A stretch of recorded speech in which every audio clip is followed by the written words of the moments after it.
Louvado seja nosso Senhor Jesus Cristo. Nós estamos refletindo o terceiro abecedário espiritual de Francisco de Osuna. Estamos no 8º tratado. Os que sabem devem ensinar. Os que não sabem devem aprender a via do recolhimento. Estamos no 7º capítulo. Como o mestre precisa de experiência. Nosso 28º encontro. Diz Francisco de Osuna: quando alguém sente uma paixão, as suas palavras são mais eficazes para mover os demais a sentirem a mesma paixão. Se alguém está muito triste e fala o que sente, parece que podemos sentir uma parte da tristeza e da pena que experimenta. Mas, se fala das coisas tristes sem as sentir, não notamos o mesmo. Os sacerdotes, quando fazem um sermão sobre a morte de uma pessoa que pouco conheceram, não tocam tanto o coração dos que os ouvem, como quando sentem muito a morte de alguém que muito amavam. Por isso, sentir dá muita força às palavras. Isso se pode aplicar também ao recolhimento. Assim diz Salomão: as palavras dos sábios são como aguilhões, como cravos profundamente pregados, que, por meio do conselho dos mestres, nos foram comunicados pelo único pastor que é Deus. Eclesiastes, capítulo 12, versículo 11. Ora, quando se fala daquilo que se vive, se convence mais do que quando se fala simplesmente transmitindo uma doutrina vazia. Quem quiser ser um bom mestre não pode esquecer de si próprio e deve cuidar da sua vida interior. Como diz um santo varão, o homem tanto servirá aos outros quanto serve a si mesmo, a experiência pessoal. Isto é, se a pessoa descuida de si, na sua intimidade, na sua experiência espiritual, pessoal, para atender os demais, muito perde e pouco faz. O que dás deve ser do que te sobra. E, se não tens abundância, melhor te calares. Apacenta primeiro a tua alma, para que possas cuidar das outras.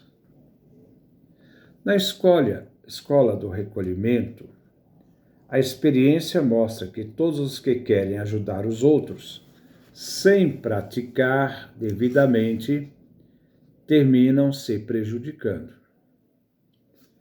E a razão é que seus corações sentem falta justamente daquilo que ensinam. Por isso, irmão, não queiras ser mestre antes de ser um bom discípulo e de terdes em abundância aquilo que queres ensinar. Isso vale também para nós cristãos na questão da vivência da nossa pastoral. Ninguém pode ser apóstolo se não for discípulo, e todo bom discípulo será um grande apóstolo, porque vai falar não de teorias, mas daquilo que foi vivido naquela experiência profunda com Jesus.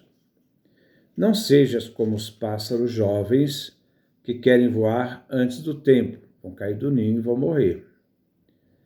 Saem voando do ninho, mas logo se cansam e caem no chão, sem conseguirem voltar para onde vieram. Essa metáfora é interessante. Talvez dirás que a obediência te faz... Talvez dirás que a obediência te fez mestre. Ela pode te dar o ofício, mas não a maestria. Outros dizem que basta instruir os discípulos com um tempo de leitura diário para que aprendam. Se isso fosse verdade, não seriam necessários mestres. Imagine um médico que tentasse curar seu paciente lendo para ele livros de medicina. Não resolve nada.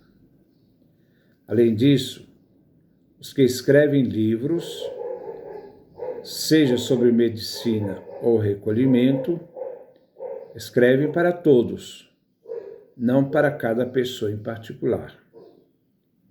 Cabe ao médico ou ao mestre aplicar a dose ou procedimento adequado para cada paciente, segundo suas circunstâncias. Capítulo 8. Um aviso para os mestres. Gostaria de aconselhar os mestres para que cuidem que seus discípulos recebam a doutrina espiritual do magistério de forma completa e verdadeira. Isto é, que encontrem a Deus e se convertam. Estejam atentos a eles, não dando tanto peso às coisas externas, mas às coisas do coração, pois sem essas coisas, as outras de nada valem. O mestre também deve ser muito solícito e, ao mesmo tempo, exigente. Não perguntes ao discípulo o que fez em tal ou qual hora, mas em que pensa habitualmente. Se estava na horta, se trabalhava ou caminhava, pergunte a ele em que pensava nesses momentos, o que ficava imaginando. De acordo com a resposta, deves provê-lo com os remédios oportunos, exortando a que guarde o coração dos pensamentos vãos e inúteis. Procura que ele sempre tenha algum tipo de exercício interior para praticar.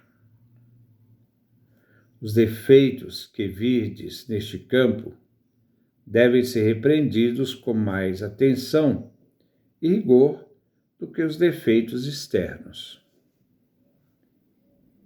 Se te comportas assim, serás como Moisés, que, sendo bom pastor de ovelhas, mereceu ser pastor de homens e apacentou o povo de Deus no deserto por 40 anos. Cuida muito do coração do discípulo, que é a raiz de onde tudo procede. Não te preocupes com as mãos, os olhos ou os pés, pois se cuidas do coração, tudo mais se conserta.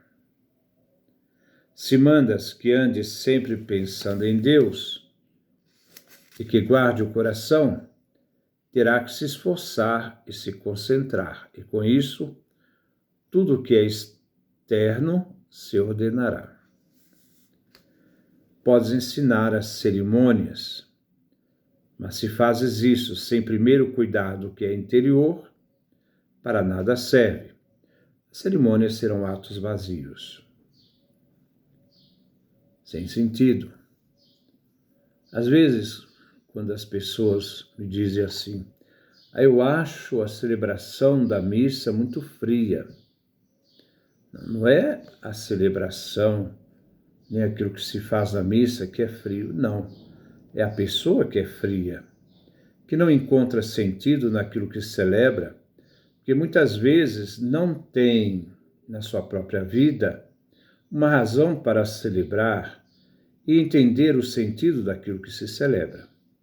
O vazio não está na liturgia, o vazio está na pessoa, que não se sente motivada, inspirada naquilo que faz, porque a sua própria vida está dispersa e não encontra sentido naquilo que faz naquele momento. E ele diz: podes ensinar as cerimônias, repito, mas se fazes isso sem primeiro cuidar do que é interior, para nada serve.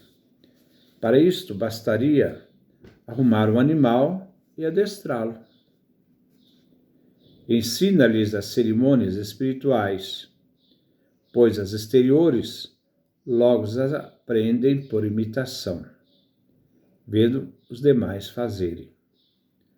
As cerimônias do coração não podem ser vistas externamente, e por isso é preciso que as ensine, como levantar o coração a Deus na oração, como pensar sempre no Senhor, como recolher os sentidos.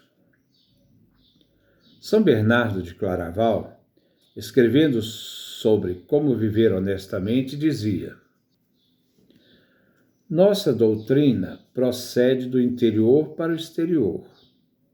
Convém que examines sempre a pureza do teu coração, de modo que Deus, que ama a pureza, possa estar nele. Vigia teus pensamentos e guia-os para o que é sempre bom e honesto.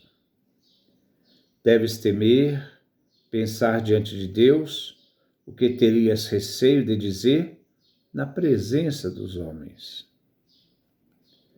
E este santo também dizia aos religiosos que vinham ao seu mosteiro que deixassem o corpo do lado de fora e entrassem somente com o coração, pois vinha ali para reformar o seu interior. Aquele que pensa em ser religioso, aconselho que, enquanto está no mundo, se exercite naquilo que será aprovado. Virtudes, jejuns e coisas desse tipo. Se conseguir perseverar no mundo, conseguirá no convento. Digo isto porque conheci uma pessoa que fez isso e lhe ajudou muito. Relaciono isso com a ideia de que ninguém ousa ser mestre sem primeiro ter experiência nas coisas da vida espiritual. Provavelmente ele está falando de si mesmo aqui. Evitará que, junto com o discípulo, caiam em algum erro. Tampouco ouse começar nos exercícios espiritual ser um bom conselheiro, não é por aí. Como dizia São Gerson,